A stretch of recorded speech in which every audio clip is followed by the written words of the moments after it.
নতুন সংসদ সদস্য তো, সেই জন্য একটা কথা বলতে চাই। আমি কি কাউকে মুনাফেক বলতে পারবো এই সংসদে? 51 ভাগ মানুষ আমাদের কথায় ভোট দিয়েছে, আমাদের নেতার কথায় ভোট দিয়েছে। মাননীয় স্পিকার, আমিও কথাবার্তায় ভাব বুঝি না। সংসদে কয় এক কথা, বাইরে যায় কয় এক কথা। সেই জন্য আমি আপনাকে জিজ্ঞেস করছিলাম আমি মুনাফেক বলবো কিনা। যেহেতু আপনি না করছেন, আমিও আর বললাম না। মাননীয় প্রতিমন্ত্রী, আপনার সময় 7 মিনিট। মাননীয় স্পিকার, সময় একটু বাড়িয়ে দিবেন দয়া করে যদি। বিসমিল্লাহির রহমানির রহিম। মহান করুণাময় আল্লাহর উপরে শুকরিয়া আদায় করছি, এই মহান সংসদে আমাকে কথা বলার তৌফিক দান করেছেন। সকল প্রশংসার দাবিদার আল্লাহ রাব্বুল আলামিন। আমি স্মরণ করছি স্বাধীনতার মহান ঘোষক শহীদ রাষ্ট্রপতি জিয়াউর রহমানকে। আমি স্মরণ করছি মমতাময়ী মা, যার মাতৃস্নেহে বড় হয়েছি, দেশ নেত্রী বেগম খালেদা জিয়াকে। আমি কৃতজ্ঞতা প্রকাশ করছি আজকের এই হাউজের নেতা মাননীয় প্রধানমন্ত্রী দেশনায়ক তারেক রহমানের প্রতি। আমি কৃতজ্ঞতা প্রকাশ করছি আমার টাঙ্গাইল 5 এলাকার যে জনগণ আমাকে ভোট দিয়ে এই সংসদে পাঠিয়েছেন, তাদের প্রতি আমি কৃতজ্ঞতা প্রকাশ করছি। বিশেষ করে আমি কৃতজ্ঞতা প্রকাশ করছি বাংলাদেশের সকল নারী ভোটারদের প্রতি, যারা বেহেশতের প্রলোভনকে প্রত্যাখ্যান করে বিএনপিকে নির্বাচিত করেছেন, সেই সব নারী ভোটারদের। মাননীয় স্পিকার, নতুন সংসদ সদস্য তো, সেই জন্য একটা কথা বলতে চাই। আমি কি কাউকে মুনাফেক বলতে পারবো এই সংসদে? না, পারবেন না। আচ্ছা, আমি মুনাফেক বললাম না কাউকে। মাননীয় স্পিকার, জুলাই সনদ নিয়ে কথা হচ্ছে। এই সংসদে আইন পাশ হবে, আমরা আইনের পাশ করার জন্যই জনগণ আমাদেরকে পাঠিয়েছে। আইনের বিপক্ষে কথা বললে হবে? আইনের পক্ষে কথা বলতে আসুন, আইন নিয়ে কথা বলুন। ওনারা বেআইনে চলতে চায়, কোনো আপত্তি নেই। মাননীয় স্পিকার, জুলাই আন্দোলন নিয়ে কথা হয়েছে। আমি ওই সময় জেলখানায় ছিলাম। জামাতের সাধারণ সম্পাদক গোলাম পারোয়ার সাহেব আমার পাশের সিটেই ছিলেন। আমি ম্যাক্সিমাম সময় তাকে আমার বালিশটা দিতাম তাদেরকে শোয়ার জন্য। মাননীয় স্পিকার, আমি এরপরে যখন বের হই, এক টেলিভিশনে দেখলাম শিবিরের সভাপতি বলছে উনি নাকি ওই টাইমে বাজার করেছেন, আর ছাত্র দলের সভাপতি রাস্তায় আহত হয়েছে পুলিশ দ্বারা। তাহলে জুলাই আন্দোলন নিয়ে কার কি ভূমিকা? এই আওয়ামী লীগের মতো আচরণ। আওয়ামী লীগ 71 মনে হয় যে আওয়ামী লীগই করছে, আর কেউ যুদ্ধ করে নাই, এইরকম আচরণ আওয়ামী লীগ করছে। এদানিং ওই রোগ তাদের ভিতরে ঢুকছে। জুলাই আন্দোলন খালি তারাই করছে, আর কেউ করে না। এইটা বলে আজকের এই সংসদ ঐক্যবদ্ধতা সংসদ। একটি জিনিস এই সংসদে মাননীয় স্পিকার, যে ফ্যাসিবাদ বিরোধী আন্দোলন যারা করেছে তারাই এই সংসদে সংসদ সদস্য হয়েছে। জুলাইয়ের সনদ নিয়ে কথা বলে যে গণভোট, আমাদের মাননীয় প্রধানমন্ত্রী গণভোটের পক্ষে কথা বলেছে। আমরা 51%-এর প্রায় অধিক কিন্তু আমরা প্রতিনিধিত্ব করি। কাজে 70 ভাগের মধ্যে 51 ভাগ মানুষ আমাদের কথায় ভোট দিয়েছে, আমাদের নেতার কথায় ভোট দিয়েছে। সেটা স্মরণে রাখতে হবে। কথায় কথায় বলেন যে আওয়ামী লীগের মতো ফ্যাসিবাদের মতো আচরণ ঢুকে গেছে।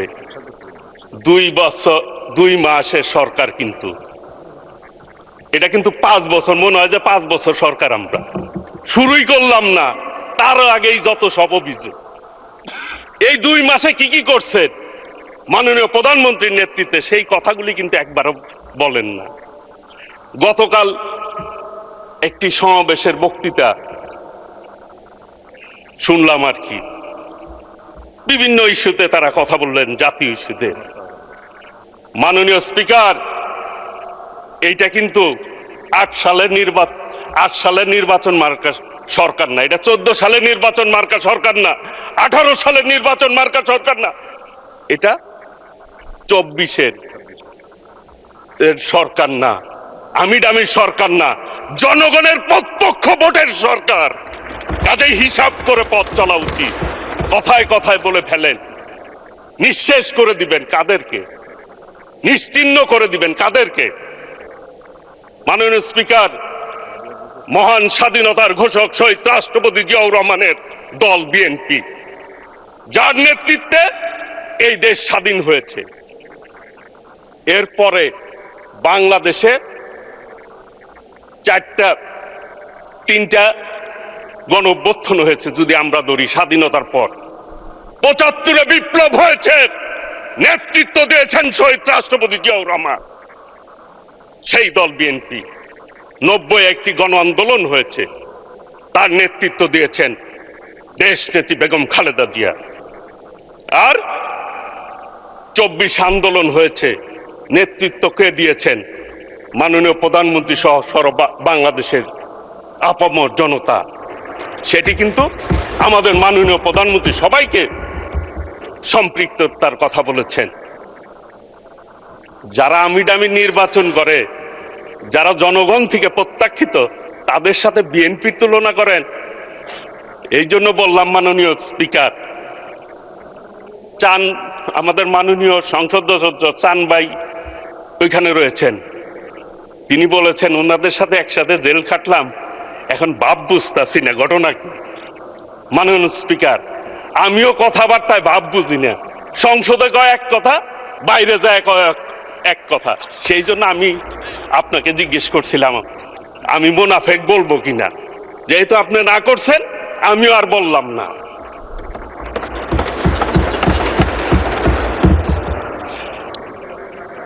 একটি কথা বলতে চাই, এই 2 মাসে বিএনপি যে কাজ করেছে, যে কাজে হাত দিয়েছে, অন্য কোন সরকার মাননীয় প্রধানমন্ত্রীর জায়গায় থাকলে এই ধরনের সাহস করত না।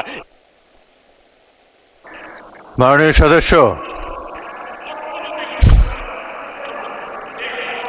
সদস্য, আপনার সময় 2 মিনিট বাড়ানো হলো, আর বাড়ানো হবে না। 2 মিনিটের মধ্যে সাম আপ করেন। Thank you. মাননীয় স্পিকার, ধন্যবাদ আপনাকে 2 মিনিট সময় দেওয়ার জন্য। আপনার এলাকায় আমি নির্বাচন করতে গিয়েছিলাম, উপনির্বাচন, সেই জন্য আপনি 4 মিনিট দিতে পারতেন আমাকে। মানে স্পিকার, 2 মিনিটের মধ্যেই শেষ করব। এই সরকার, আমার এলাকার কথা আমি নাই বলি, আমার মাননীয় প্রধানমন্ত্রী আমার এলাকার নির্বাচনের আগে গিয়েছিল। উনি ওই নির্বাচনে আমি দাবি করেছিলাম, উনি বলছে করে দিবে, আমার বিশ্বাস আছে আস্তে আস্তে ইনশাল্লাহ, সেই জন্য বললাম না। এলাকার লোকজনও জানে করে দিবে ইনশাল্লাহ। আমি শুধু বলতে চাই, আন্দোলন করে করে বিএনপি গত 17 বছর এই জায়গায় এসেছে। কাজেই আন্দোলনের ভুল ব্যাখ্যা দিয়ে মানুষকে বিভ্রান্ত করে কোনো লাভ হবে না। আপনারা 96 সালে ভুল করেছিলেন, আওয়ামী লীগকে ক্ষমতায় আসার সুবিধা করে দিয়েছিলেন, এখনো ভুলের রাজনীতিতে আছেন। 86-তেও করছেন, 96-ও করছেন, ভুলের রাজনীতিতে আছেন। একটা কথা বলে যাই, এইবার যুদ্ধের কথা বলেন, বিভিন্ন কথা বলেন, একটি কথা বলতে চাই, এই সংসদকে সাক্ষী রেখে আগামী দিনে কোন আন্দোলন হলে, সংগ্রাম হলে বাংলাদেশের মানুষের পক্ষে হবে। হেরে যাবে রাজাকার, জিতে যাবে বাংলাদেশ ইনশাল্লাহ। কাজেই আগামী দিনে আসুন ঐক্যবদ্ধভাবে এই সংসদকে জনগণের প্রত্যাশা অনুযায়ী আমরা আমাদের বিবেককে সামনে রেখে আমরা কাজ করি। এই সংসদে যেভাবে জনগণ আমাদেরকে ভোট দিয়েছে, সেই প্রত্যাশা আমরা পূরণ। ধন্যবাদ মাননীয় সদস্য। কোথায় কত বড় অবদান রেখেছেন, তবে সবচেয়ে বড় অবদান বাংলাদেশের আপামর জনগণ রেখেছে, তরুণরা রেখেছে। নেতৃত্ব জায়গা থেকে আজকে যিনি এই সংসদে উপস্থিত আছেন, আমাদের মাননীয় প্রধানমন্ত্রী এবং সংসদ নেতা, নেতৃত্ব জায়গা থেকে সবচেয়ে বড় অবদান উনি রেখেছেন। কিন্তু আজকে এই পার্লামেন্টে, এই মহান সংসদে যারা আছেন, আমার মনে হয় এখানে এমন কেউ নেই যে বড়ভাবে এই কৃতিত্বের অধিকারী না। আগামী দিনগুলোতে মাননীয় স্পিকার, আপনার মাধ্যমে আমি সবার প্রতি আবেদন জানাতে চাই যে জুলাই গণ অভ্যুত্থান, গণতন্ত্রকে ভালোবাসা, এই ধরনের আলোচনা যখন হয় তখন যেন সবাইকেই ক্রেডিট দিয়ে এই আলোচনাগুলো হয়। এই আলোচনাগুলো এই জায়গাটার অধিকারী বা এই ক্রেডিটের অধিকারী এককভাবে কেউ না, আমরা সকলে। দ্বিতীয়ত আলোচনা আনতে চাই জুলাই সনদ নিয়ে। যেহেতু আমাদের অনেক আলোচনা চলছে, জুলাই সনদের দুটো আঙ্গিক আছে, লিগ্যাল ম্যান্ডেট আর মোরাল ম্যান্ডেট। লিগ্যাল ম্যান্ডেট নিয়ে ট্রেজারি বেঞ্চ থেকে আমাদের পক্ষ থেকে অনেক আলোচনা এসেছে। মোরাল ম্যান্ডেটটা জনগণ নির্বাচনের মাধ্যমে পরিষ্কার করে দিয়েছে। সো নির্বাচনের মাধ্যমে যেহেতু পরিষ্কার হয়েছে, আমি আপনার মাধ্যমে আবেদন জানাবো আমাদের অপোজিশন বেঞ্চের প্রতি যে মোরাল ম্যান্ডেটটা যেখানে গেছে ওনারাও যেন সেইভাবে সেই মোরাল ম্যান্ডেটটাকে সম্মানিত করেন এবং ট্রেজারি বেঞ্চের যে দায়িত্ব জনগণের প্রতি আছে, এই মোরাল ম্যান্ডেট যেভাবে জনগণ আমাদেরকে দিয়েছে সেটা যেন ওনারা সঠিকভাবে সম্মান জানান। আমাদের আসলে ধন্যবাদ জানানোর অনেক কিছু আছে। অলমোস্ট 1.5 দশক পর আমরা এমন একটা প্রাণবন্ত পার্লামেন্টে এসেছি যেখানে সেই রোমান সেনেটের মতো, চিসেরোর সেই রেটরিকের মতো আলোচনা হয়। তরুণ বিজ্ঞ সকল আলোচক এবং সকল জনপ্রতিনিধি বেঞ্চের ওই সাইডেও আছে, বেঞ্চের এই সাইডেও আছেন, সকলকে সাধুবাদ জানাই। আসলে এই দেশ জাতি 1.5 দশক ধরে বঞ্চিত হয়েছে এই ধরনের আলোচনা থেকে। এরকম রেটরিক যেমন দরকার, আবার একটা জিনিস বারবার ভুলে গেলে চলবে না। আমাদের মাননীয় প্রধানমন্ত্রী, সংসদ নেতা যেটা আমাদেরকে বলেছেন, জানিয়েছেন, শিখিয়েছেন এবং আগামী দিনগুলোতে আমরা কন্টিনিউয়াস প্র্যাকটিস করছি এবং করব, সবার আগে বাংলাদেশ। সবার আগে বাংলাদেশ যদি হয়, আমাদের ইউনাইটেড থাকাটা গুরুত্বপূর্ণ। চিচেরো যেমন ছিলেন বিশ্ববিখ্যাত 2000 বছর আগের হলেও সেনেটর, তেমন 200 বছর আগে এডমন্ড বার্ক ছিলেন একজন অত্যন্ত পপুলার পার্লামেন্টেরিয়ান। ওনার একটা কথা ছিল, parliament is the deliberative assembly of one nation with one interest। মানে আমরা সবাই একত্রিত, আমরা সবাই একে অপরের বিরোধী না, একে অপরের বিরোধী না। সুন্দর বাংলাদেশ গড়তে হলে সেভাবেই গড়তে হবে এবং সেই জায়গা থেকে আজকে আবারও কয়েকবার রিপিট করছি, কিন্তু আমাদের সংসদ নেতার নেতৃত্বে সবচেয়ে বড়ভাবে আমরা অনেক কিছু করেছি। আমি 30-40টা লিস্ট দিতে পারবো। এখানে মাননীয় ট্রেজারি বেঞ্চের আরো মেম্বাররা এরকম অনেক লিস্ট দিয়েছেন বা অনেক জনপ্রতিনিধি মহোদয় অনেক লিস্ট দিয়েছেন। বাট বড় দেখে দুটো জিনিস নিয়ে কথা বলি মাননীয় স্পিকার। এক হলো 2 দশক পর এই নেতৃত্বে আমরা একটা পার্লামেন্ট পেয়েছি, একটা নির্বাচন পেয়েছি। এটার জন্য এবং এই পার্লামেন্টের আসার মাধ্যমে আমরা ডেমোক্রেটিক প্র্যাকটিস শুরু করেছি। এটার জন্য আসলেই একটা ধন্যবাদ প্রয়োজন আমাদের মাননীয় সংসদ নেতা এবং আমাদের মাননীয় প্রধানমন্ত্রীকে। দ্বিতীয়ত, এবং হয়তো আরো গুরুত্বপূর্ণ, কারণ নির্বাচন মানেই শুধু ডেমোক্রেসি না, ডেমোক্রেসি মানে অ্যাকাউন্টেবিলিটি, জনগণের কাছে জবাবদিহিতা। এবং এই জনগণের কাছে জবাবদিহিতার জায়গা থেকে বাংলাদেশি সরকার ব্যবস্থায় প্রথমবার আমাদের সংসদ নেতা মাননীয় প্রধানমন্ত্রী শুরু করেছেন 180 দিনের প্ল্যান, উনি জনগণের জন্য দিয়ে দিয়েছেন। তো এই সরকার 180 দিনে কি করবে, কিভাবে করবে, এটা সবার কাছে পরিষ্কার থাকে। জবাবদিহিতার এর থেকে বড় কোনো উদাহরণ অন্য কোনো দেশেও যদি বিরোধী দলীয় বেঞ্চ থেকে আমাকে জানাতে পারেন, আমি তাদেরকে স্যালুট জানাবো। তবে সবচেয়ে বড় স্যালুট জানাবো আমাদের সকলকে, কারণ আমরা ওই জায়গায় আসতে পেরেছি যে 2 দশক ধরে গণতন্ত্রের বাইরে থেকে আমরা এমন গণতন্ত্রে এসেছি যে পরিষ্কার জবাবদিহিতার অধীনে আমরা চলে এসেছি। প্রথম মুভটা যেটা আমাদের সংসদ নেতা মাননীয় প্রধানমন্ত্রী ওথ নেয়ার পর করেছিলেন হলো ভিভিআইপি, মানে এই সংসদে যারা বসেন, ট্রেজারি বেঞ্চে যারা বসেন, তাদের অস্টেরিটি মেজার্স। জমি পাওয়া যাবে না, গাড়ি পাওয়া যাবে না, আপনি গাড়ি ইম্পোর্ট করতে পারবেন না ট্যাক্স ফ্রি। তো সেই জায়গা থেকে আমরা মাননীয় প্রধানমন্ত্রী, আমাদের সংসদ নেতা নতুন দৃষ্টান্ত সৃষ্টি করছেন। 2 মাসের ভেতর আমরা যত কিছু আমাদের অর্জন আছে, আমাদের পরিবারগুলোর জন্য, দুস্থ পরিবারগুলোর জন্য নারী এম্পাওয়ারমেন্টে ফ্যামিলি কার্ড 36,000-এর বেশি ইতিমধ্যে বিতরণ হয়েছে।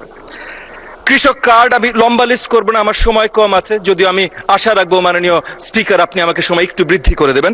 তবে যেই জায়গায় আমি আছি, শিক্ষাঙ্গনের দায়িত্বে, প্রাথমিক শিক্ষার দায়িত্বে, প্রাথমিক শিক্ষা যেন আগামী দিনে বাংলাদেশকে অনুকরণ করার মতো হয়, বাংলাদেশকে যেন অন্য কাউকে অনুকরণ করতে না হয়, সেই ব্যবস্থা শুরু করিয়েছেন আমাদের সংসদ নেতা মাননীয় প্রধানমন্ত্রী। প্রথমত আমরা একটা ভিশনের মধ্যে এসেছি যে এডুকেশনের প্রত্যেকটা পর্যায়ে আমাদের career orientation and skill orientation থাকবে, যেন আগামী দিনগুলোতে আমাদের কোনো শিক্ষার্থী চাকরির জন্য এই দিক ওই দিকে, এই দরজা না ঘুরে, তাদের জন্য যেন চাকরি তৈরি থাকে, সেটা দেশে হোক আর দেশের বাইরে হোক। প্রাথমিক বিদ্যার জন্য লার্নিং উইথ প্লে, এটা বাস্তবায়ন করতে যাচ্ছি আমরা, যেন আমাদের বাচ্চারা, শিশুরা 4 to 10, 4 থেকে 10 বয়সী শিশুরা, তারা যেন খেলতে খেলতে, গল্প বলা, গল্প শোনার মাধ্যমে তারা শিক্ষা গ্রহণ করতে পারে, এবং তারা যেন ক্লাসরুমে আসে, এই আশাটা যেন আমরা নিশ্চিত করতে পারি এই 2 কোটি আপনার 4 to 10 শিক্ষার্থীদের। তার জন্য যত ধরনের ইনসেন্টিভাইজ করা যায়, টেক্সট বুক আমরা আগে থেকে দিচ্ছিলাম, কিন্তু এখন প্রত্যেকটা স্টুডেন্টকে, শিক্ষার্থীকে meal a day, mid day meal বলছি আমরা এটাকে, সুন্দর খাবার তাদেরকে পরিবেশন করা, তাদেরকে প্রত্যেকটা শিক্ষার্থীকে ফ্রি ইউনিফর্ম দেয়া, বছরে একবার জুতো দেয়া, ব্যাগ দেয়া, যা যা কিছু করা যেতে পারে উৎসাহিত করবার জন্য।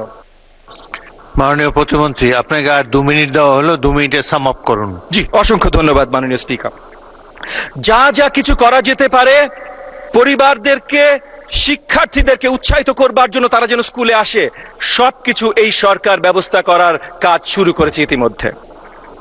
একই সাথে আমাদের শিক্ষার্থীরা যেন ক্লাসরুমে থাকে, মানে ক্লাসরুম আওয়ার্সটা 900 ঘন্টা ক্লাসরুম আওয়ার্স বছরে দেবার কথা, সেটা যেইভাবে নিশ্চিত করা যেতে পারে শক্তভাবে সেগুলোর কাজ আমরা করছি। সো খেলার মাধ্যমে পড়াশোনা, কালচারাল অ্যাক্টিভিটিস যেন তাদের পড়াশোনার মাধ্যমে আসে।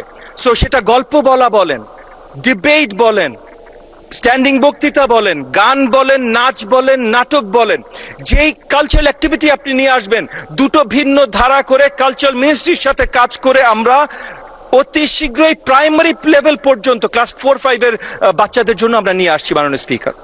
এডিশনালি আপনি শুনে খুশি হবেন, শিক্ষাঙ্গনকে আমরা খেলা কেন্দ্রিক করছি। Not just learning with play, not just শেখাটাই খেলার মাধ্যমে শিখবে, বাট অ্যাকচুয়াল ক্রীড়া যেন শিক্ষাঙ্গনে সঠিকভাবে পৌঁছে যায়। 7টা প্রপার খেলা আমরা ক্লাস 4-5 থেকে ইন্ট্রোডিউস করছি, যেটা সকল কাছে পৌঁছে যাবে। কালচার বলেছি, টিচারদেরকে স্পেশালি ট্রেন করা, তারা যেন এই যে নতুন যে curriculum, learning with play curriculum, এটার সাথে তারা ব্যবহৃত হতে পারে, সেগুলোর বিস্তার ব্যবস্থা আমরা করা শুরু করেছি। এবং টেকনোলজি, কারণ বিশ্ব এগিয়ে গেলে আমরা পিছিয়ে থাকতে পারি না। আমাদের ম্যানিফেস্টোতে ছিল, নির্বাচনী ম্যানিফেস্টোতে ছিল one teacher one tab policy, interactive classroom, এই সবগুলো বাস্তবায়ন করার কাজ আমরা শুরু করেছি। স্কলারশিপ দিচ্ছি, লোন দিচ্ছি, অনেক কিছু দিচ্ছি। সো এই দিকে আমি একদম শেষ করছি। আমাদের অপোজিশন বেঞ্চের জন্য তাদের প্রতি আপনার মাধ্যমে আমি আবেদন জানাচ্ছি যে ওনারা কমপ্লেন নিশ্চয়ই করবেন, কিন্তু প্রাপ্তিগুলো যেন সাধুবাদ, ধন্যবাদ জানান। আপনাকে অসংখ্য ধন্যবাদ মাননীয় স্পিকার, সকলকে অসংখ্য ধন্যবাদ।